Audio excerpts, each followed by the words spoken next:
என்னடா செய்கிற? இன்னைக்கு நல்லி எலும்பு பெப்பர் கிரேவி. அப்படியே இங்கே கொண்டு வந்து நல்லி எலும்பு பார்த்தீங்களா, பெப்பர் கிரேவி. ஆனால் என்னதான் இந்த கிரேவி எல்லாம் செஞ்சாலும் இந்த கிரேவியை வந்து இப்படி ஒரு பிளேட்டில் வந்து எடுத்து வச்சுட்டு இந்த பாத்திரத்தில் சோத்தை போட்டு மிக்ஸ் பண்ணி சாப்பிடலாம். இந்த மாதிரி சட்டி சோறு சாப்பிட்றதுக்கு எனக்கு ரொம்ப பிடிக்கும். இப்போ எல்லாம் நிறைய வந்துட்டு இந்த நாட்டுக்கோழி எல்லாம் செய்கிற ரெஸ்டாரண்ட்டில் கூட சட்டி சோறெல்லாம் செய்கிறாங்க. என்னென்னா இந்த மாதிரி சாதம் கிரேவியெல்லாம் பிசைஞ்ச பாத்திரத்தில் வந்து நல்லா இந்த மாதிரி சோத்தை போட்டு நல்லா இப்படி ஒரு பிசைஞ்சு சாப்பிட்டா அவ்வளோ டேஸ்ட்டாக இருக்கும். இந்த மாதிரி சட்டி சோறு பிசைஞ்சு சாப்பிட்றதுக்கு எவ்வளோ பேருக்கு பிடிக்கும்?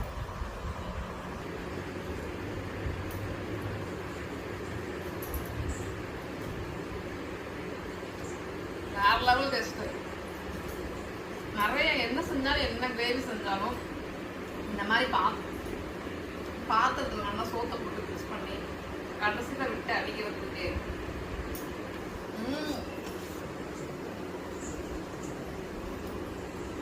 உங்களை எத்தனை பேருக்கு இந்த மாதிரி சட்டி சோறு பிடிக்கும்னு சொல்லி கண்டிப்பாக கமெண்ட்